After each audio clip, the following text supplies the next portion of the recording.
সবাইকে ভালোবাসা জানিয়ে শুরু করছি আজকের গল্প। আজ আপনাদের সাথে এমন একটি গল্প শেয়ার করব যা একটি সত্য ঘটনা।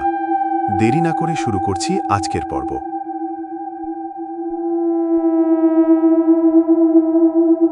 গ্রামের শেষ প্রান্তে একটা পোড়ো বাড়ি ছিল, যেখানে বহু বছর ধরে কেউ যেত না। লোককথা ছিল, ওই বাড়িতে একসময় তান্ত্রিক ভাস্করানন্দ থাকতেন। তিনি কালো জাদু চর্চা করতেন। তালপাতার তন্ত্র নামে এক নিষিদ্ধ বই ব্যবহার করতেন, যেটি রক্ত দিয়ে পড়া হতো। একদিন শহর থেকে আসা গবেষক দিব্যজ্যোতি সেই পোড়ো বাড়ির ইতিহাস জানতে গিয়ে রাত কাটানোর সিদ্ধান্ত নেয়। গ্রামবাসীরা বারবার নিষেধ করেছিল, কিন্তু সে শোনেনি। রাত 12টার পর হঠাৎ সে দেখতে পেল বাড়ির পুরনো জানালা দিয়ে লাল আলো ছড়িয়ে পড়ছে। ভেতরে ঢুকে সে পায় এক ধুলো ঢাকা পুস্তক, তালপাতার তন্ত্র। সে বইটা খুলতেই বাতাস ভারী হয়ে ওঠে।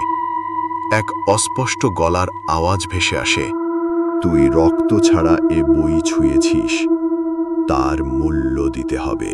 হঠাৎ ঘরের মেঝে ফেটে যায়, আর সেখান থেকে এক অর্ধদগ্ধ তান্ত্রিকের মতো কিছু উঠে আসে। দিব্যজ্যোতির গলা চেপে ধরে সে আর বলে, তুই এখন আমার পরবর্তী বাহক। আমার আত্মা তোর শরীরে বসবে। দিব্যজ্যোতি আর চিৎকার করতে পারে না। তার চোখ লাল হয়ে ওঠে, সে জ্ঞান হারায়।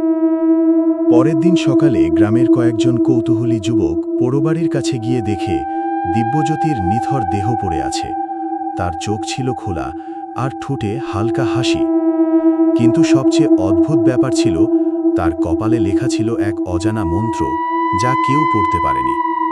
তারপর থেকে প্রতি পূর্ণিমার রাতে ঘনশ্যাম বাটিতে জ্বলতে থাকে লাল আলো, বাতাসে ভেসে আসে মন্ত্রোচ্চারণ, আর এক নতুন ভয় জন্ম নেয়। তালপাতার তন্ত্র এখন কার হাতে?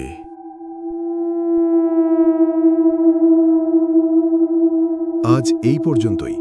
আরও একটি ভয়ানক গল্প নিয়ে আমরা হাজির হব। ততদিন সুস্থ থাকুন, ভালো থাকুন।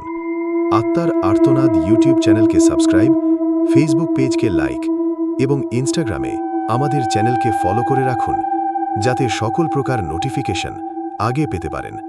ধন্যবাদ।